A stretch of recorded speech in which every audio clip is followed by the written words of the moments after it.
Herkes Masaileri kan içen kabile olarak biliyor. Ama inanın bu kabilede en şaşırtıcı şey kan değil. Bu kabilede çocukluk 5 yaşında bitiyor. 5 yaşında bir çocuk aslan avlamayı öğrenmeye başlıyor. Evlenmek istiyorsan aşk, meşk, hikaye. 10 inen yoksa evlenemiyorsun. Kural bu kadar basit. Bazı Masai erkekleri ise Avrupalı kadınlarla evlenip Avrupa'ya gidebilmek için onlara büyü yaptıklarını söylüyor. Onlar da zenginlik banka hesabıyla değil, sahip olduğu inek sayısıyla ölçülüyor. Kırmızı giyiyorlar çünkü aslanların bu renkten kaçtığına inanıyorlar. Yanıma Zanzibar'da yaşayan İsmail abi aldım. Ben sordum, o Swahili dilinden birebir çevirdi. Masailerle her şeyi konuştuk. Peki ne yiyorlar? Hayvanların hangi bölümlerini tüketiyorlar? Kadınların hayatı nasıl? Bir Masai'nin en büyük hayali nedir? Masai kabilesi hakkında aklınıza gelebilecek tüm soruların cevabı Tolga Öztürk YouTube kanalında. Efendim yeni bir videodan herkese selamlar. Tanzanya'nın Zanzibar adasındayız. Masailerle birlikteyiz. Masailerin bir ritüeline yine şahitlik yapacağız. 7 ay önceki videoda Masailerle yine video çekmiştik. Onların nasıl beslendiğini göstermiştim. Çok yakınlarına girmiştik. Şimdi yine yakınlarına girdik ama yanımda bu sefer Zanzibarlı İsmail abi var. İsmail abi zaten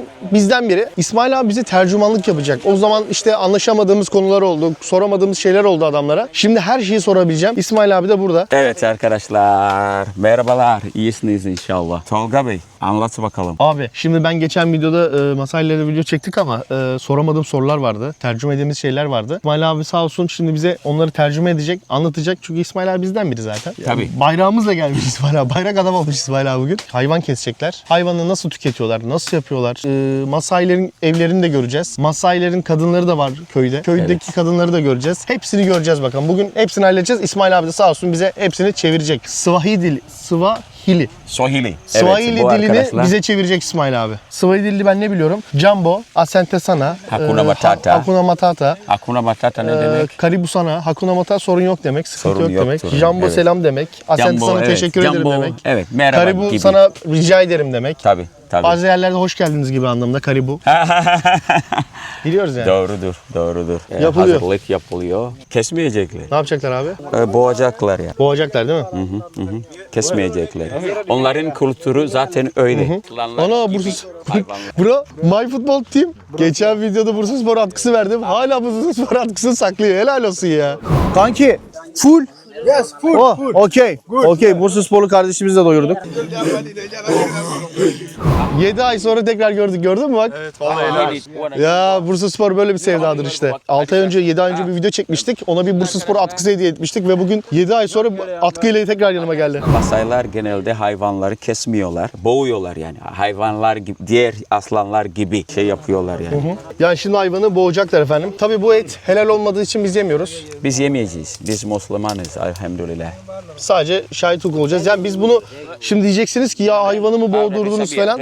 Ben bunu yapsam da yapmasam da bu adamlar böyle beslenecek. Hazırız abi. Tamamdır. Adam yapacak şimdi. Bonam kuavili tu hamna nasaydi. Evet şu anda hayvan boğulmak üzere. Abi boğmaların sebebi de aslan nasıl yiyeceği hayvanı boğuyorsa onlar da aynı şekilde yapıyor öyle mi? Tabii.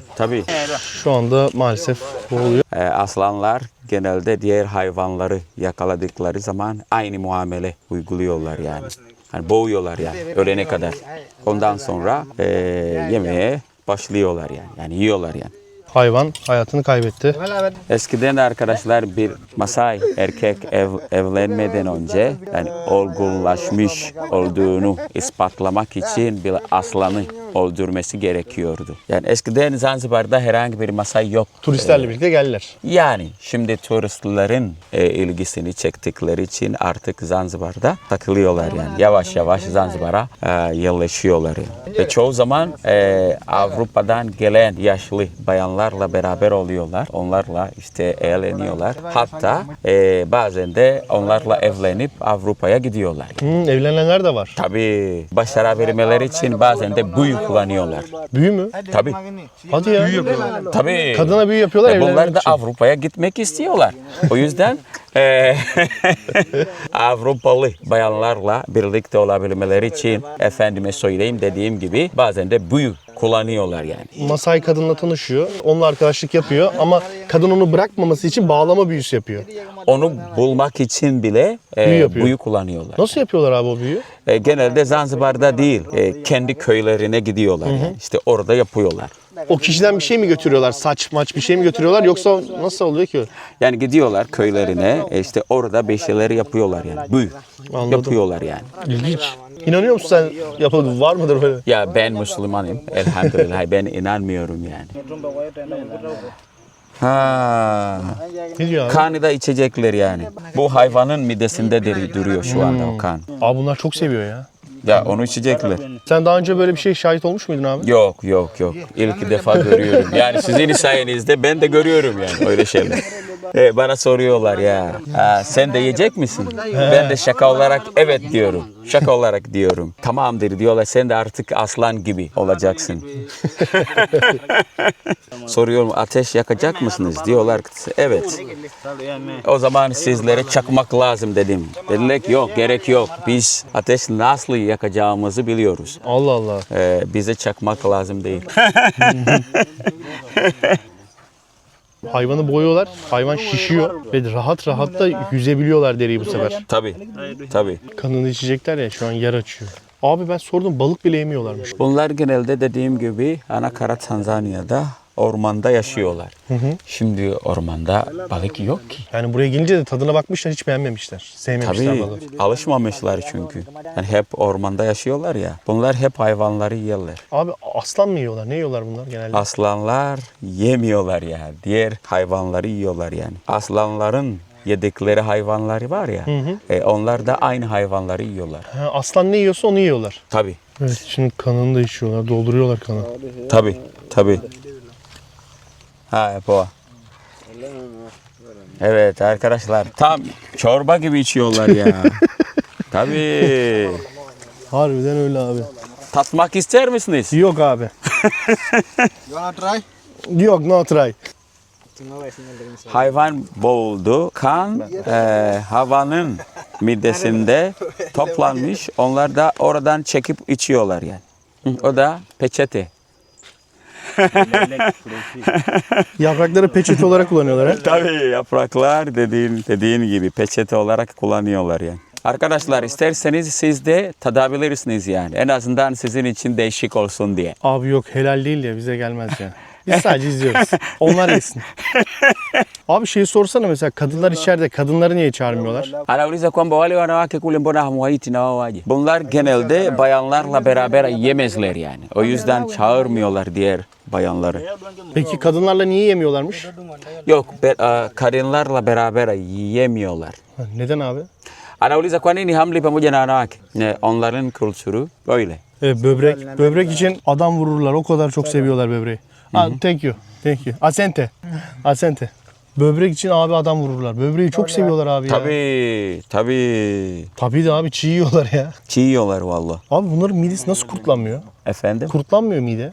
Alışmışlar ya. Abi ne kadar alışabilirsin ya. tabii. Bence bağırsağın durumunu düşmek bile Bunlar istemiyorum. doğuştan böyle. O şekilde et yiyorlar yani. Bak böbreği çıkardı. Ay, şimdi hemen kesiyor. Çiğ çıkardı böbreği. Tabii. Çiğ olarak şu anda bölüşüyorlar. Kardeş payı. Hop. Oo Kinana. How are you brother? How are you? Good? Yes, good. Okay. Oh, yes, good. Hayır, ale. Kinana lider. Abi bak kolundaki şeyleri görüyor musun? En yetkilisi bu abi. Tabii. Evet. İmparator geldi abi. Nabi Kinana. Sabi. Uko poa? Makola yangu. Subay. Hayır. Ke Kinana ke. Ke. Abi lider bu. Bak kolundaki şeyleri falan görüyor musun abi? Diğerlerinde öyle bir yetki yok yani. Kılık, kıyafeti, saçı, başı. Adam ne öldürdün? Aslan mı öldürdün? Kaplan mı öldürdün? Tabii. Dinozor mu kestin be adam? Bunu yapmak için ne yaptın? Abi 3 kuruş kan kaldı onu alıyorlar şimdi. Tabii. Taman Roy. Biraz kan kaldı. Doyer dua ya lele. Oo şifa. Tabii. Şifa deposu. Sıcak sıcak iyi gider ha. Abi vallahi çok güzel içiyor ya. Bak Yere bonge. adam yol yorgun ha şimdi geldi. Ayağına ne olmuş lan bu adamın? Ayağına bir şey olmuş ama ne olmuş bilmiyorum. Abi sorsana Kinana'nın ayağına ne olmuş? Kinana, angkuliza umefanya nini? Jipu hapo. Bukan nimeumia. Ha, kazayı geçirmiş diyor. Hadi ya. Ne kazası abi? Abi uliumia vipi baba? Motosikletten Yapma ya. düşmüş. Evet. Air Roy. Öyle diyor. Geçmiş olsun ya. Dalam anu jahe gitu kan jahe mira jadi aja. Baksana adam çok hızlı. Yang kagak bulan. Abi bu felaket bir şey. Bu yemin ederim 5 dakikada Beşiktaş bu. Tabii. Bunu bahçede gördün, bahçıvansan mı abi? Abi o ne? O ne? Bir şey daha çıkardılar. Karaciğer mi? O karaciğer o. Emir bari karaciğer ye be oğlum. Kardeş karaciğer de yersin ama ya. Zarını ayırıyorlar ha. Gila kira-kira sebenarnya. Bak karaciğeri götürüyor abi.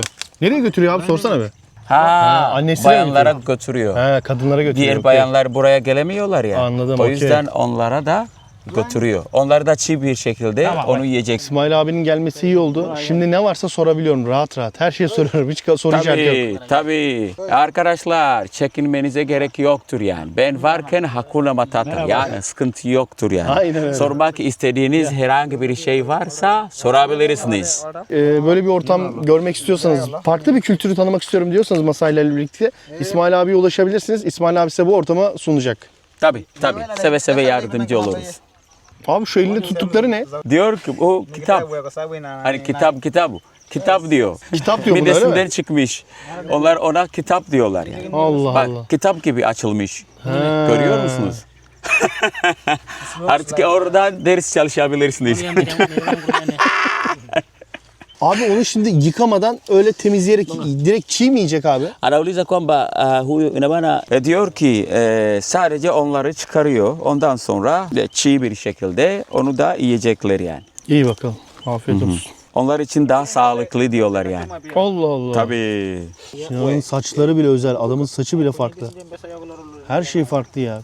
Bilekliği, kolu, başı, bıçağı tutuşu bile diğerlerinden çok farklı. Ha tabii. Adam daha tecrübeli. Evet, işkembeyi buraya döküyorlar böyle.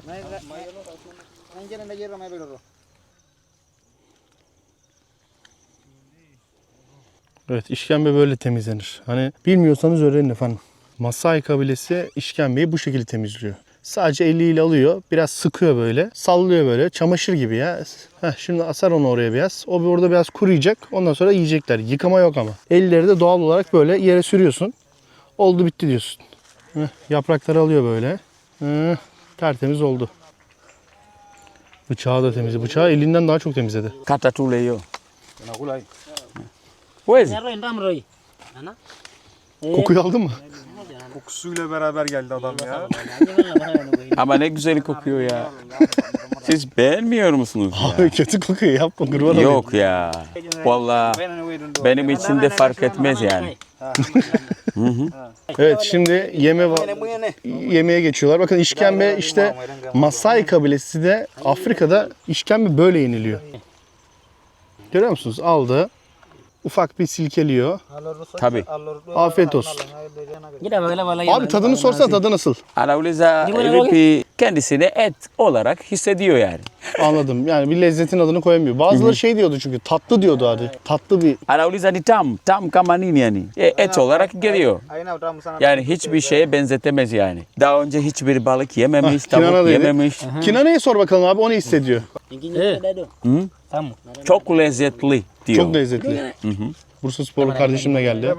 Ekip Şampiyonlar Ligi. Tolga Bey istersen sen de tadabilirsin yani. Yok abi, ben tatmayayım, o kadar da değil abi. Debe dele arah yang gimana begitu? Bro good. Adam seviyor ya. Sweet ya. Kemalo ya. Ya dışkı var sanki onda biraz ama güzel, o tat veriyor yani. Baharat hesabı. Washa moto coba. Ya udah gimana? Brother. Yemeden karnım. Sen de. Yemeden karnım You wanna try? Yo, thank you bro. Thank you so much. I am full. For you, just for you. Barai tunachoma nyama. Kaya mah murah. Hanya kurang yang gimana? Oh, afiyet olsun kral. Ya, Enjoy. nenek gibi aja. Diyorlar ki sizin işiniz çok zor. Ateş yakmanız lazım, pişirmeniz lazım, tuz ve baharat eklemeniz lazım, bekliyorsunuz. Ondan sonra yiyorsunuz. Ama onların işi çok kolay. Çok kolay. Zaten kesmiyorlar. Kesmelerine gerek yoktur. Boyuyorlar. Ondan sonra derisi yüzüyorlar. Böylece Çiğiyorlar. Çiğ bir şekilde yiyorlar yani. Onların işi çok kolay. Ya onlar da bunu seviyor abi. Ne diyebiliriz ki? Kültür yani. Kayak di hili lagi songgoy. Hiç hayatında böyle bir ortama girmiş miydin? Yok Evet ben arkadaşlar. hep Tanzanya güzel yeşillikler, meşillikler, sahiller falan da canlı hayvan yenildiğini hiç tahmin etmedim. Sen bana diyordun da ben bu kadar mum kaldım böyle. Böyle bakıyorum bana. Hayvan evime hediye geziyordu ortalıkta ya. Bak hayvanın hiçbir kalıntısı kalmayacak. Sadece toynakları kalacak. İzlerim Birazdan yine görürsün ne varsa bitecek. Ayak mayak hepsi ne varsa. Tabii işkembe çorbasını zaten yapmıyorlar da çiğ bir şekilde Aha, yiyorlar yani. bir şey diyor. Ha, kaza tutturdu abi. Şimdi bunları böyle kazağa takacaklar. Ondan sonra bir ateş yakacaklar. Ufak ateşe gösteriyorlar abi. Tabii. Onu da niye yapıyorlar? Ayıp olmasın diye mi bilmiyorum. Şiş ayarlıyorlar. Tamamen doğal yollarla. Peki yırtıcı olarak böyle en sert, tehlikeli bir hayvan ne öldürmüş abi? Yırtıcı, aslan, kaplan gibi böyle. Yani umewahi kufanya kitu kama hichi kwa simba. Aslanlar var ya, ilk önce mızraklarla vuruyorlar. Ondan sonra gidip boğuyorlar. Aslan öldürmüş yani. Tabii. Tek başına mı yapmış bunu? Yani ulifanya peke yako, ulimpiga kama. Kama grubu kama kama Genelde grup olarak şey yapıyorlar yani. Gidiyorlar yani avlamaya. Anladım. Ama bazen de Sana kwa sababu kama mpo wawili machungani değişiyor. Tek isen diyelim ki aslana karşı tek başına geldin. O zaman tek başına hareket etmen lazım yani. Anladım. Çünkü Peki sana tek yardım başına yapabilmiş edecek mi? kimse. Anakuuliza uliwahi kufanya peke yako. Kendisi tek başına böyle bir muamele hayatında hiç yapmamış. Grup olarak Diğer arkadaşlarıyla beraber yapmış. Anladım. Peki bu kolu taktıkları mesela sadece Kinana da bu kadar fazla var. Neden? Diğerlerinde o kadar Anauliza yok. mbona hizi ziko kwako peke yako wengine hawana? Diğerlerde de oluyor. Böyle bir şeyi takıyorlar ama tabii ki kendisi diğerlerinden daha tecrübeli. Daha çok şey biliyor yani. Daha lider. Daha lider gibi Anladım. duruyor. Yani lider pozisyonunda Yaşı duruyor. kaç abi? Anakuuliza una miaka mingapi? 24 yaşında. 24. Evlenmiş mi? Umeoa? Evli değil. Daha evli değil. Normalde onların yaşına kaçta evleniyorlar? Anakuuliza mpaka ufike miaka mingapi ndio uoe. Yani değişiyor. Çok ineğin varsa erken evlenebilirsin yani. Ama çok az ineğin varsa ya da hiç yoksa o zaman çok geç evlenebilirsin. Kaç tane ineği olsa evlenebiliyor? Ukiwa na ng'ombe ngapi unaweza kuoa? Ya 20 tane ineğin olması lazım. Bir inek Ki- kaç para abi? Bir ineği mi? Bir tane Değişiyor. Yani dolar olarak $400 olabilir, 500 dolar olabilir. Anladım abi. Oo, buna çok para lazım ya. Buna Tabii, 6-7 bin dolar lazım adam evlensin. Tabii. Anasema sasa kama hauna ng'ombe hata kidogo inakuwaje? Abi bu adam ömür boyu 6 bin dolar kazanamaz ki. Bunlar da inek ucuz herhalde. O zaman diyor ki hiçbir ineğin yoksa ya da az ineği sayısınız yani az ineğin varsa o zaman diğer arkadaşlar bağışta bulunabiliyorlar yani. Kredi, şey, borç gibi. Al diyor sen bunu evlen Yok diyor. sonra ver. yani yardım ediyorlar yani. Anladım. Diyelim ki Tolga Bey sen şimdi evlenmek istiyorsun. Ben bağışta bulunabilirim yani. Anladım. $10 verebilirim. Diğer arkadaşlar da 10, 20, 50 Anladım. dolar veriyorlar. Peki Böylece- sorsana abi. Ona kaç para lazım ki evlenebilmesi için? Anakuuliza sasa hivi unahitaji kiasi gani ili uoe? Diyor ki şu anda 10 ineği Varmış. bulursa evlenebilir yani. İşte kaç para bu onun inek? moja selagi nane ng'ombe kubwa Değişiyor. $400, $500, $800 değişiyor. Fiyatlar değişiyor. Kinana'ya 400 dolar bulsa evlenebiliyor mu yani 400 dolar? $400 ancak bir ineği satın Bir ineğe alabiliyorsun. alabiliyor. Emir sen ne yapıyorsun kardeş? Akşam yemek hazırlıyorum. Kardeşim. Kardeşim. Nasıl? Are you okay? Anakara Tanzanya'da aslanları öldürmek yasaktır. O yüzden artık Söyleyemiyorlar bunu. şimdi söyleyemiyorlar yani ama öldürüyorlar. Tabii yoksa yaşayamazlar abi. Ama söylemiyorlar. Kinana'ya sorar mısın? Hayali nedir abi? Hayali. Anakuuliza katika maisha yako umepanga ufanye nini yani? ng'ombe Çok inek satın almak istiyor. Anladım. Hayali inek almak. Tabii ki. Bunlar genelde hayvancılık yaparak geçiniyorlar yani. Ormanda yaşıyorlar yani. Bizim gibi değiller yani. Ama şu anda gördüğünüz gibi Zanzibar'da çok Masai var. Evet. Neden? Biliyorsunuz. Adam kınından pala çıkardı abi. Aha. Kinana burada saklıyor. Bu da tadi rasa segar kını buraya koyuyor palasını. The house of Yes. Abi şeyi sorabilir misin Kinana'ya? Bu hayatta en çok neyden korkmuş abi? Hayatında. Anakuuliza Kinana, katika maisha yako kitu gani ambacho kinakutisha? Aslan. Aslandan mı? Tabii. Kama nini? Kama kwa nyama. Unajua namna kwa Hem aslan hem de filden çok korkuyor. Hmm. Ama karşı mücadele ediyor. Sadece korkuyor.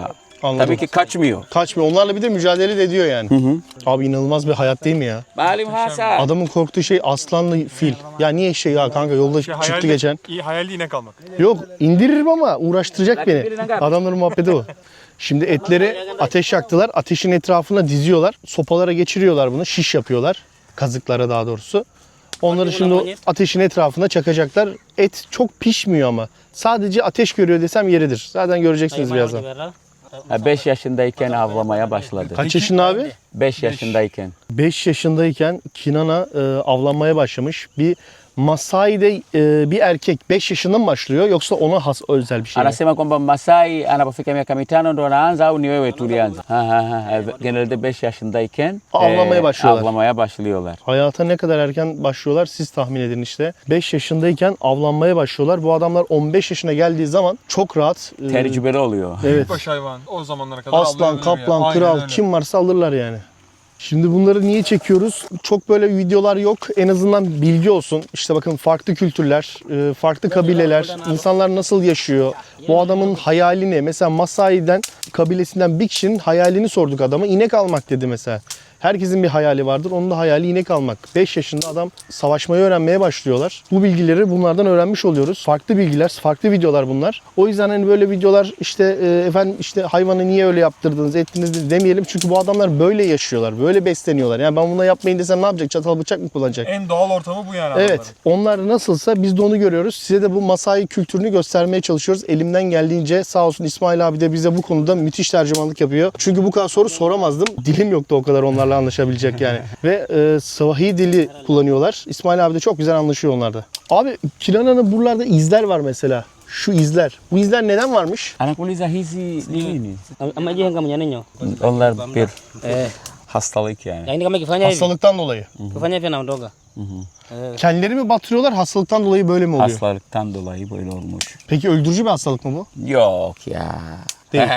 Değil ya. Değil. Bak onda da var mesela. Onlar var ya. Kendileri yapıyorlar yani. Ha, bunu neden yapmış abi? Anakuuliza hiyo ya nini o? Air unachora kama wenyewe. Unachora tu wenyewe kama. Paça atıyorlar. Tunachoraga ngawa hapa. Ha, kralda da var bak, kocanda da var. Neden yapmışlar abi bunu? Bunlar arkadaşlar biliyorsunuz Avrupa'da dövme yapılıyor. Masailer için de bu dövme Unachora oluyor. mwenyewe na Ha, bu dövme. Ne anlama geliyor mesela bu abi? İyi yapma manake nini kwa mfano hii? Aslanlarla ya da aslanlara karşı savaşırken ya da diğer vahşi hayvanlara karşı savaşırken kendilerini korumak için bir şey kullanıyorlar ya. Evet, kalkan gibi. Ne diyor? Kalkan mı böyle? He kalkan. He. O. Onun anlamı odur yani. nashika vitu kama hii. Bu kalkanın şeyi, silüeti, sembolü. Ha, simgesi. Ha, Simgesi. Anladım. Bu dövme ama aslana karşı kendini koruyan Tabii bir ki, kalkanın tabii ki, dövmesi tabii bu. ki. Bu çocuğun dövmesini yaptırdığı şey kalkan. Tabii ki. Anladım. Tabii ki. Bizde bedel yazıyorlar. Canım anam bedel. Bu ne yazmış abi? Yani ne anlamı neymiş? Hii haina maana yoyote kama mfano kama hii. Yako kwa maana yoyote. Bu diyor ki özel. Ha, bu Anlamı özel. var. Bunun özel Yani anlamı var. söylemek istemiyor. Okey. Bu da neydi bu? Bu da ok. Anladım. Hani okey. okla. Avla. Hani avlamaya giderken ok alıyorlar ya. Evet. Bu da onun anlamı. Anladım. Ama diğeri de özel. Onu da söyleyemiyor. Söylemek istemiyor. Tamamdır. Okey. Belki de kız arkadaşına yapmış olabilir yani. Büyük O ihtimal, yüzden baş harfleri var çünkü. Söylemek istemiyor. Yani. Okey. Öğrenmemizi istemiyor bu Evet. arkadaş. Gördün mü millet neler yapıyor? Kız arkadaşı için. Adam kız arkadaşı için koluna bir dövme yapmış. Kan kaybından bile gidebilirdi. O kadar kalın kesmiş ya. Vallahi. Şu an ateşi yaktılar efendim. Etleri de koydular. Şu anda güzelce etler sadece ateş görüyor desem yeridir. İç organları asla pişirmiyorlar.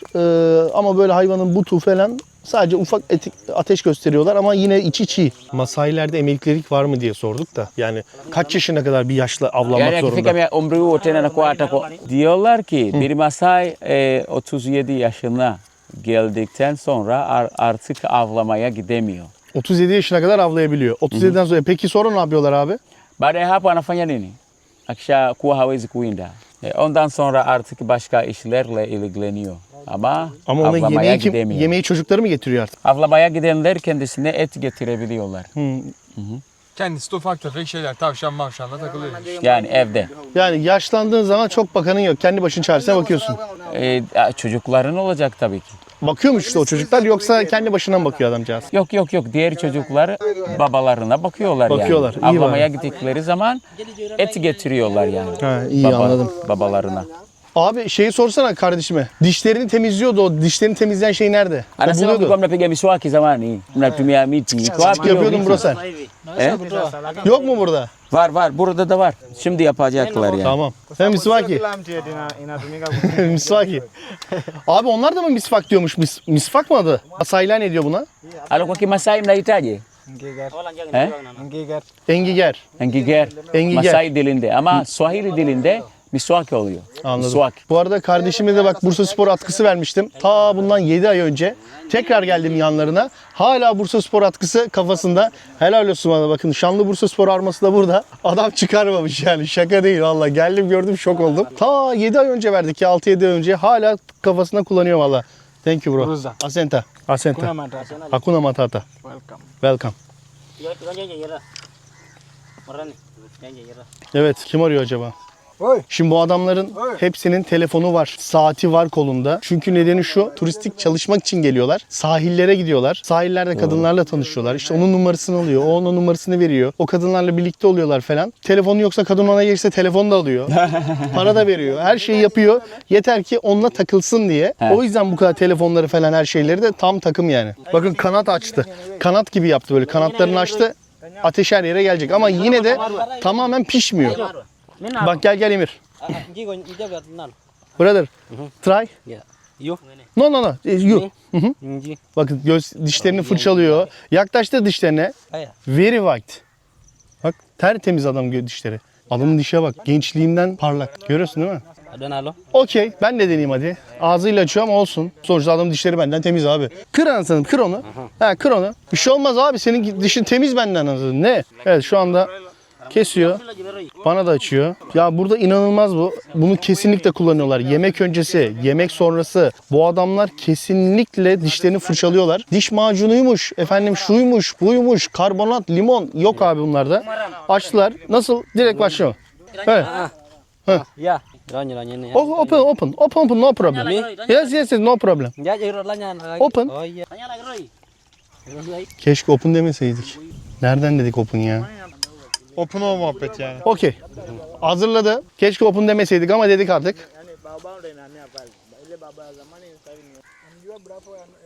Gösteremem oğlum onun kadar temiz değil çevir. Smile. Yes. Very white. Vallahi white. Oğlum adam bıçakla vuruyor taş gibi. Görüyorsun değil mi? Ne diş var adamlarda? Diş macunu yok. Porselen gibi. Karbonat limon taktiği yok. Bak nasıl güzel. Fırçala. Mongke. Şimdi hemen burada kardeşim bakın ne yiyor. Rasanya nara padanya. Oyda götürdü hepsini gel. Bak ağzında her şey var mesela. Good. Very good diyor. Ya şu anda hayvanın işkembesini yedi ve dolu yedi. İçi bayağı bir dolu. Ve şeker gibi valla sakız gibi. Good. Delicious. Sweet, yeah. Bak sweet diyor. Tatlı diyor abi adam.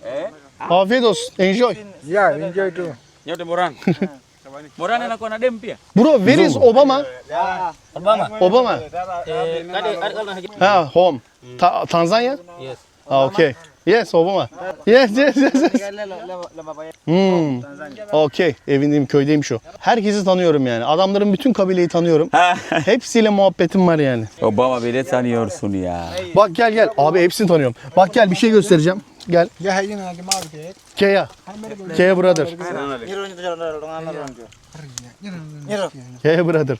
Brother abi şeyi sorsana ya. Şu yüzlerine bak şöyle şeyler var mesela. Bu neden var abi? Nakuuliza hizi alama za nini hizi? Şey diye duydum. Küçükken sivrisinek gözlerine yani sinekler gözlerine gelmesin diye buraya yapıyorlarmış ailelerin. Diyor ki böyle bir şey çocukken uygulanıyor. Tabii ki annesi istiyorsa ya da çocuk kendisi istiyorsa.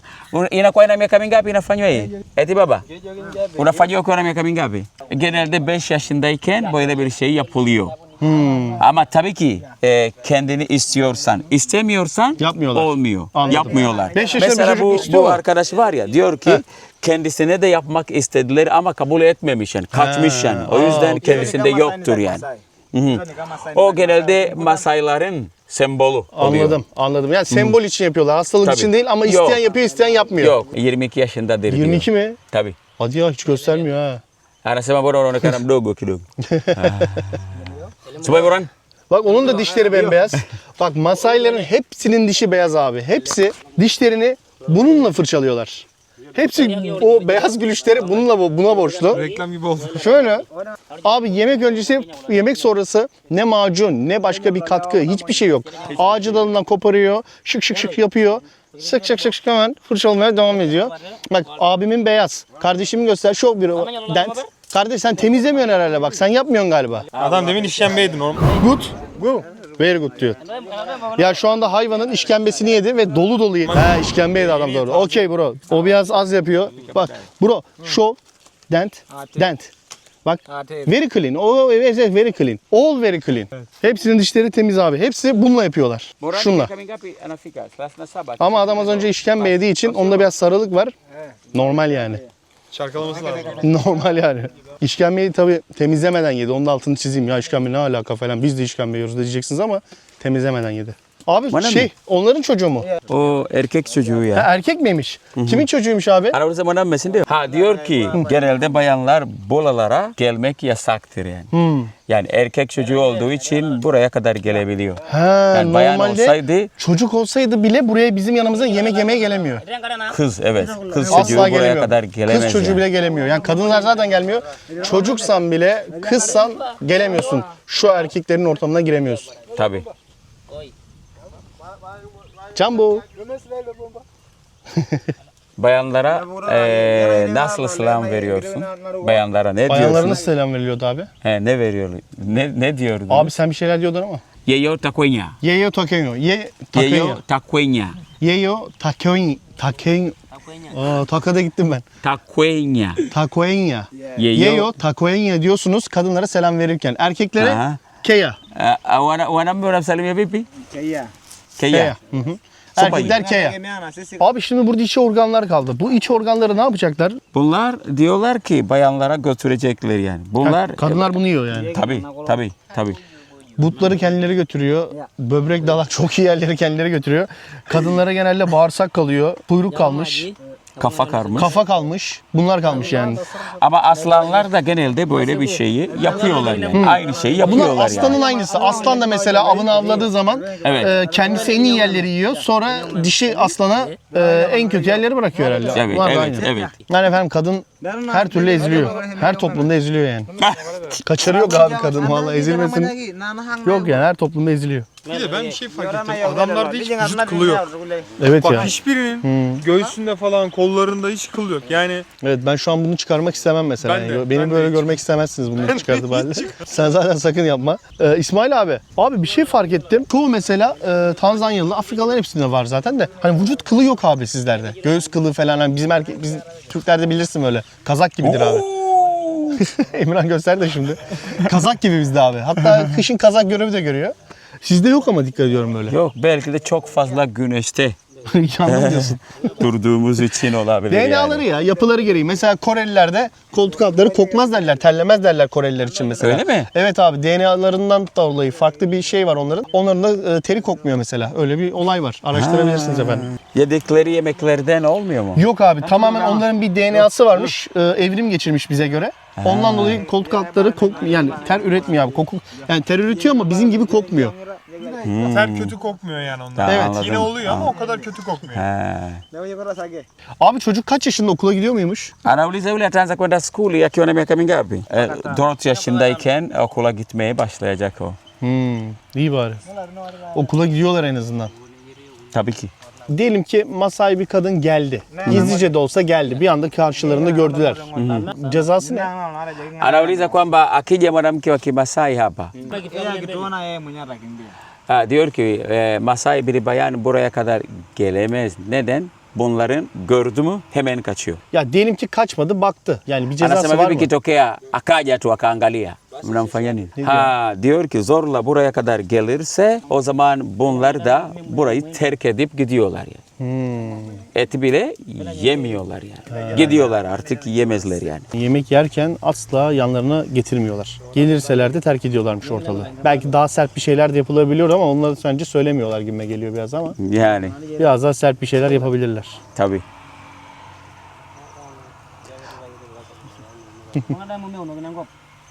Arkadaşlar bu arada bu Masailer var ya Evet abi.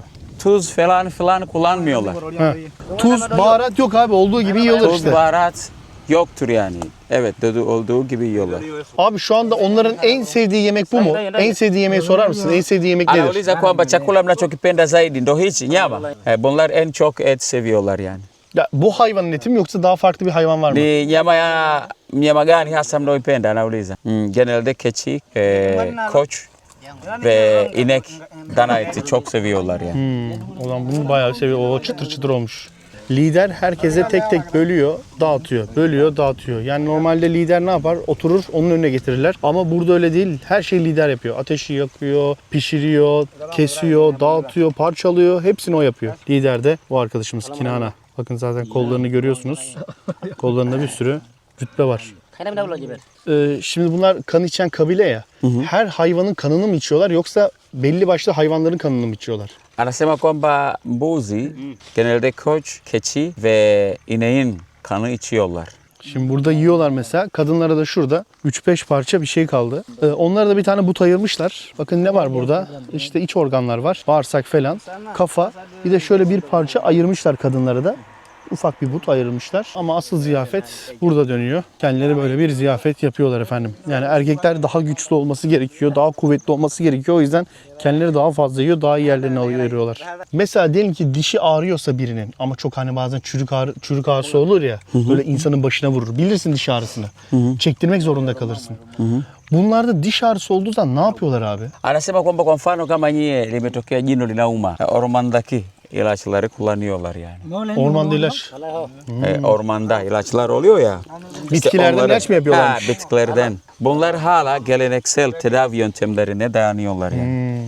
Ya hastalandıkları zaman işte Acaba nasıl bitki kullanıyorlar abi? Diş ağrısını kesiyormuş adam. Belli o bitkiler var demek ki onlardan Abi karışım var işte. düşün Tabii, bizim tabii. ağrıyor kaç miligram ağrı kesici kullanıyorsun ki durmuyor. Bazen iğne olmak zorunda kalıyorsun.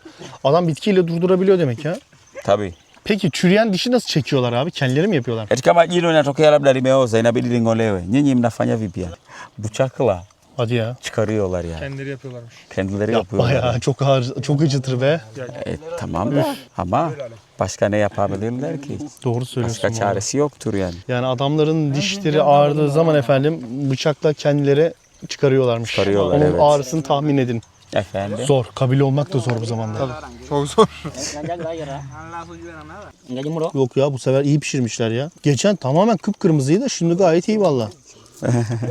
Abi sorsana neden yani pişirmeden yemiyorlar? Dişleri mi kesemiyor? Ya diyorlar ki bazen de çiğ olarak yiyorlar yani. Ama bu sefer pişirmesini tercih etmişler yani. Genelde çiğ olarak yiyebiliyorlar. Peki hangisini daha çok seviyorlar? Böyle pişirince mi daha güzel oluyor yoksa çiğ mi daha lezzetli oluyor? İkiwa mbichi ndo inakuwa nzuri zaidi au fark etmez onlar için yani. Çiğ olarak da lezzetli oluyor. Pişirmiş halindeyken de lezzetli oluyor. Ya bu adamlar şimdi kurtlanıyor mu midesi? Yani midede kurtlanma oluyor mu?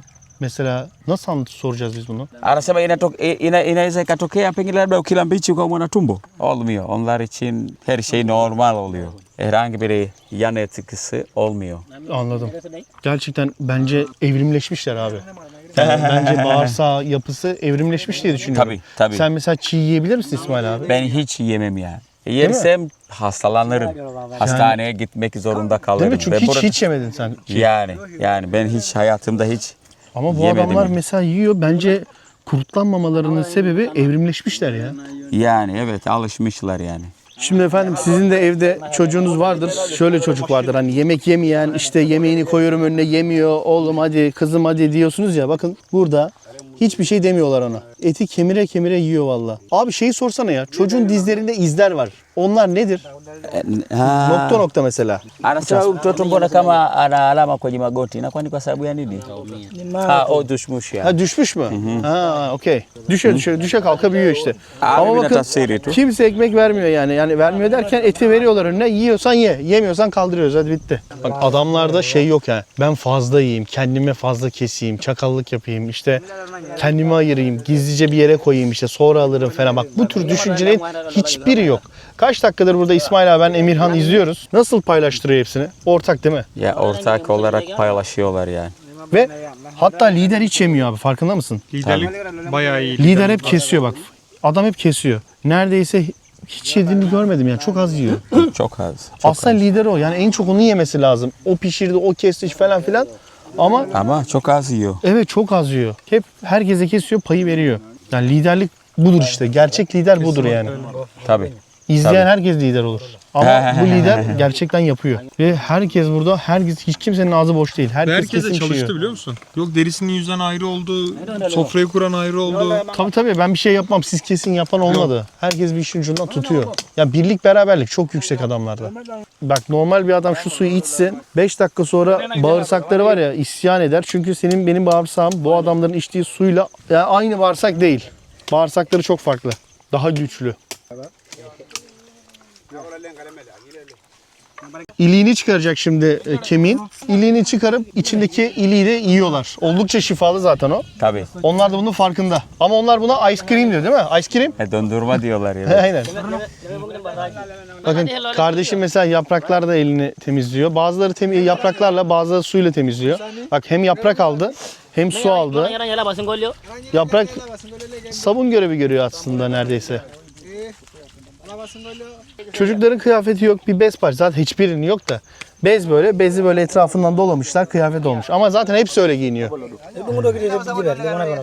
Bu arkadaşlar var ya. Evet. Demek bana diyorlar ki onlar da sünnet oluyorlar. Ha, Masai erkekleri de mi sünnet oluyormuş? Tabii sünnet oluyorlar yani. Sünnet olduğu zaman hiç ağlayamayacak. Ağlamak yasaktır yani. Ağlarsan çok ayıp olur. Kaç yaşında sünnet oluyorlarmış abi? Kikawaida ukiwa na miaka mingapi unatahiriwa? 12 yaşına geldikten sonra artık sünnet olabiliyorsun. Peki onlarda sünnet nasıl abi? Bizimki yani ne acayip, nasıl, ne Anasema diyorlar şimdi? inakuwa inafanyika vipi? Sisi tunafanyia hospitali, nyinyi mnafanyaje? Büyük bir tören oluyor. Ondan sonra anafanya nani? Masailarda bir doktor var işte o geliyor. Abi ve tamam, sünnet oldukları bizim zaman Müslümanlar genelde gibi bir sünnet oluyor. Bunlarda sünnetlik nasıl sadece abi? bıçak kullanılıyor. Ağır kesici herhangi bir şeyi yoktur ya. Yok, Müslümanlık gibi mi? Müslümanda hani kesilme bir şey var yani bir pay var. Ha, Bunlarda onlar nasıl? ayrı bir şekilde yapılıyor. Yani Müslümanlar biz yani Müslümanlar yaptığımız gibi Değil. olmuyor. Daha farklı. Birazcık farklı oluyor. Daha mı Bunlar zor? çok zor. Sadece bıçak kullanılıyor. Neyse detaylara girmeyeyim ama bunlar da oluyormuş. Peki abi şeyi sorar mısın? Hangi dine inanıyorlar? Gel Masailer ama. Masai anakuwa ni Muislamu au ni Mkristo au hana dini. Bunlar Hristiyan olmuyorlar, Müslüman olmuyorlar. Sadece kendilerine özgü bir din var. Tanrı kim mesela bunların dinde? Biz bilmiyoruz. Onlara özgü. Onların Yok onları sorsana abi. Hani tanrıları var mı? Gök mü? Güneş mi? Taş mı? Sopa mı? yani kwenu nyinyi inakuwa kuna Mungu pia mnamwamini au mnaamini nini yani? Ya Tanrı'ya inanıyorlar. Öyle diyorlar ama dediğim gibi kendilerine özgü bir din var yani. Yani bir güneşe falan değil yani. Bir tanrının var olduğunu inanıyorlar. Tabii. Ama daha farklı. Heykelleri falan var mı abi onların? Heykelleri. Anasema vipi na nyinyi mnakuwa na masanamu hivi na manini mnayoamini au hakuna hayo? Heykellere falan inanmıyorlar. Anladım. Putperestlik yok adamlarda o zaman. Yani.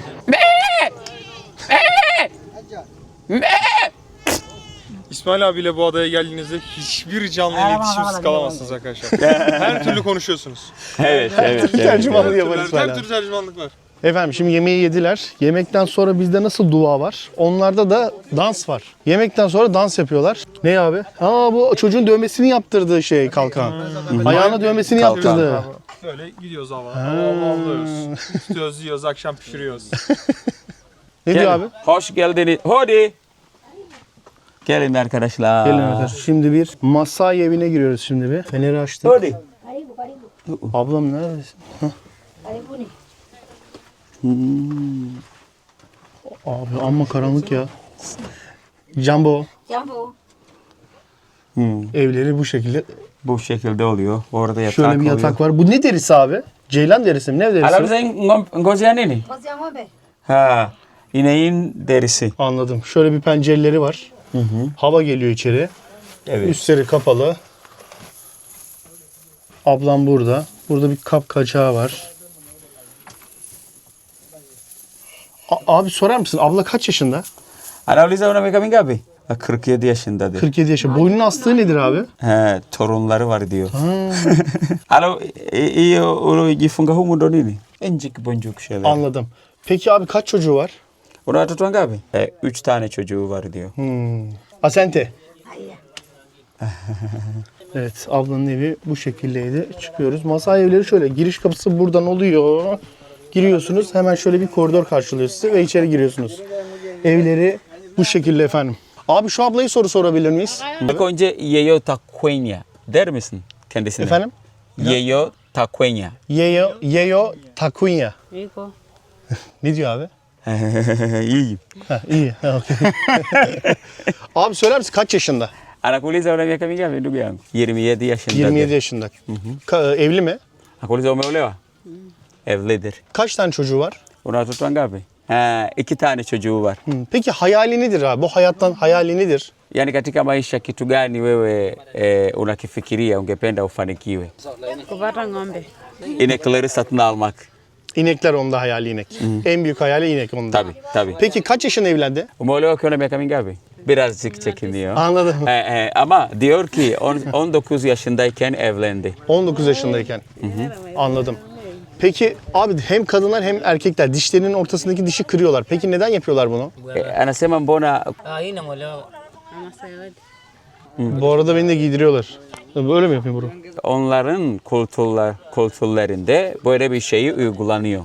Neden peki? Bunun nedeni var mı? Valla nedenini bana bile söylemiyorlar yani. Evet, biraz bazı şeyleri saklıyorlar evet. Tabii. Asente. Bu hayatta en çok korktuğum şey çok pişmiş et. Bizde de kılıç kalkan ekibi var abi. Kılıç, bir yerlerde kalkan, kılıç kalkan ekibi. Ha, kılıç kalkan. Tabii. Biz de boş değiliz yani. Ha.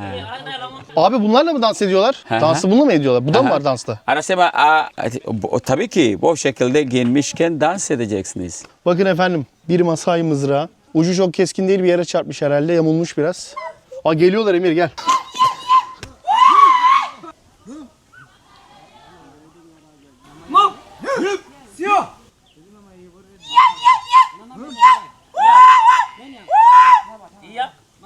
Abi şu an çok ilginç bir olay var. Efendim şu anda harbiden çok ilginç bir ortam. Bak bu boğazdan geliyor. Şu anda Masai dansına şahitiz. Yemek yedik. Yediler daha doğrusu.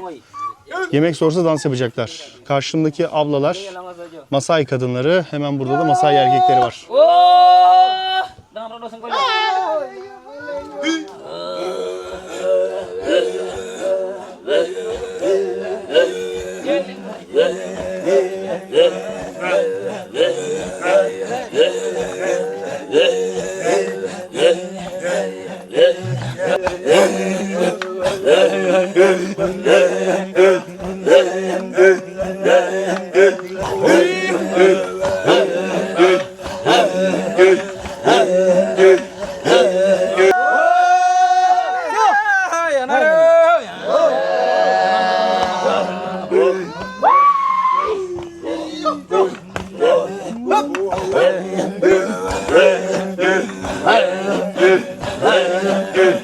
İsmail abi arada kaynadı.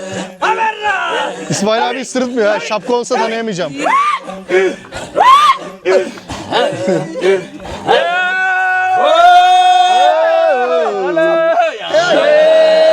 Allah. Bak Kinan'ın saçlarına bak abi. Efendim görüyorsunuz Masai kültürü. Bunu yemekten sonra yapıyorlar.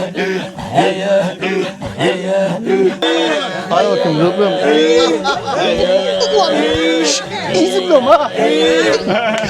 İyi miyim abi? Çok iyi. Hazır ol. İyi zıpladı ama. İyi zıplıyor lan.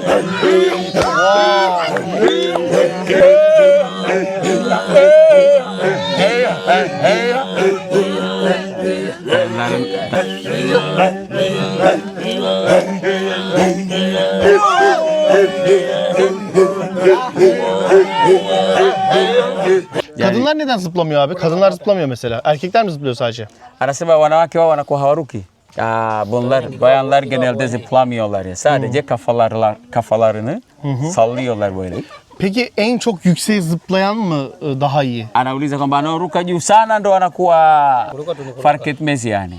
Anladım. En yükseğe zıplarsan da olur, zıplamasan da olur yani. Anladım. Fark etmez yani onlar için. Anladım abi. Masailerle bir gün geçirdik. Güzeldi. Evlerini gösterdim size. Adetlerini gösterdim. Yanlış bilinen şeylerin birçoğunu İsmail abi bize düzeltti. Anlattı, tercümanlık yaptı. Çoğu şeyi de gösterdi.